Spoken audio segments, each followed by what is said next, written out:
Shine a Dish with D. That's me. Time for another collab. This is the Lightened-up Thanksgiving collab. Woohoo! And I volunteered to make lightened-up cranberry sauce. Because it won't be Thanksgiving if you didn't have cranberry sauce. So, first I'd like to thank Kim for inviting me. This Kim is from a girl on her phone. Thanks, Kim, for inviting me. And when you get done looking at my video, I want you to take a look at Kim's and all the other people in the collab and see what they lightened up for Thanksgiving. With some ideas, we figured we do this early enough, give you time to get the stuff for your Thanksgiving table. Remember, just because it's lightened up doesn't mean it's not going to be good. And we're going to show you how to do it. So buckle up, people, and let's get started with this cranberry sauce. Okay, what we're going to need is a 12-ounce bag of Ocean Spray or any brand of cranberries, a cup of water, and I'm starting out with a half a cup of monk fruit sweetener. I'm doing a half a cup. The recipe calls for a cup of sugar, but I'm not quite sure how sweet I want these, and I have other things I'm going to add, and I could always add more sugar later or sweetener. So let's get started. Okay, I poured the whole bag into my heavy bottom pot. To that, I'm going to add 1 cup of water. And if you've never made your own cranberry sauce before, the recipe is on the bag. But we're just going to do them a little bit different. And here's my sweetener. I'm going to put this at a pretty high flame because I want it to come to a boil. And we're going to stir it up. And we're going to watch it come to a boil. I'm going to show you what it looks like when it comes to a boil. And that will be the next step for our next ingredients. While we're waiting for the cranberries to come to a boil, I'm going to take a lemon and an orange. I'm going to get the zest and juice from both. And I'm going to peel and chop an apple. Now again, if you want to make this, you can double the recipe.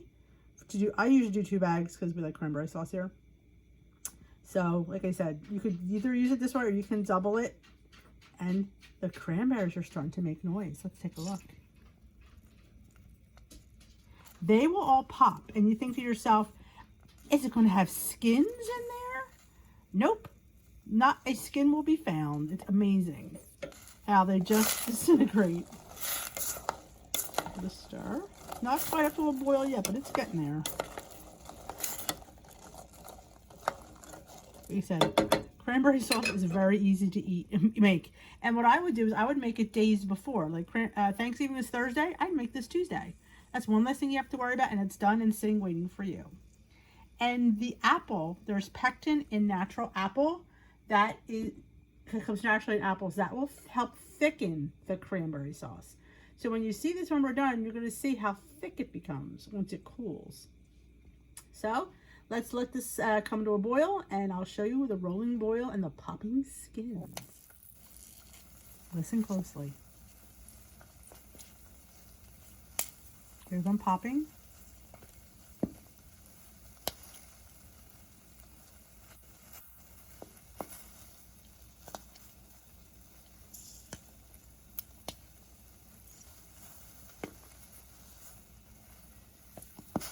Okay, this has been boiling for about 10 minutes, maybe 15 at the most. You can see how everything is disintegrated. Magic. Now we're going to add the juice of the lemon and the orange, and we're going to add 1 apple and the zest of the orange and the lemon. So I lost my tripod as well. I'm trying to do this one-handed. And the apple, like I said, will help thicken the cranberry sauce. This Ina Garten, I got this from her. She calls it cranberry fruit conserve. I just call it cranberry sauce. But this is an Ina Garten. The second Ina Garten I think I made this week. Alright, we're going to let these apples cook and let the rest of the cranberries explode for another few minutes. And I will tell you, I'll bring it back to show you the finished cranberry sauce. Now this is all going to cook. These apples are going to cook down.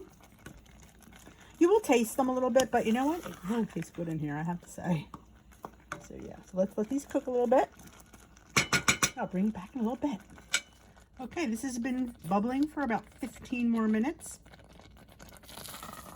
You can see how it's starting to thicken beautifully. Now again, if you don't like orange and lemon zest and juice, you could leave that out. If you wanted your apples smaller, by all means, you could chop them smaller. I don't mind a decent sized piece of apple. I mean, that's just how I like it. But again, if you say, oh, Denise, this is too chunky, by all means, you could grate your apple, chop it smaller. But this is how I like it, and this is how Ina Garten makes it. So I'm all about Ina. So look at that. It's, I mean, I'll show you with a spoon. How thick. It is thick and luscious. And 0 small points. I've just taken it out of the pot and put it into a nice bowl. You can see how thick it is. And it's only going to get thicker the cooler it gets. This is still hot and steaming from the stove. But this will thicken even more. Like I said, see how the apples kind of broke down? You really know that they're there. Like I said, you could double this, you could triple this, you could leave out. I wouldn't leave out the apple because that's what gives it the thickening. But if you don't like the lemon or the orange zest, I guess you could leave that out. I never have because I always enjoyed it. And like I said, 0 smart points on all plans. Okay, that was my lightened up cranberry sauce. That's Ina Garten's recipe. I will have that linked in the description box. The only thing I changed was the sugar. I didn't put sugar. I put the Lancanato or Lancano, whatever you call it, monk fruit sweetener, the regular. So I'll put that, what I used, in the description box below. I'll also have all the other ladies, including Kim, our host, in the description box below. Go visit their channel, give them some love, look at their recipes, and if you're coming from my channel, tell them that you came from Dish with D. And if you're new here, welcome. I'm Denise and I dish. I talk about WW. I've been on WW for almost a little over 3 years. I've lost 112 pounds, mostly on freestyle, blue. Welcome. If you haven't already subscribed, please consider subscribing. And if you liked my cranberry sauce, give it a thumbs up. And hit that notification bell to know when Dish with D uploads. Thanks again, Kim, for inviting me, and thanks to all the other ladies and gents for contributing their lightened up Thanksgiving recipes. Let us know what you make, and hey, share us a picture too. Why not? All right, if you make my recipe, let me know. My email's always in the description box. Have a great, happy Thanksgiving from Dish with D. That's me, and I'll see you on my next video.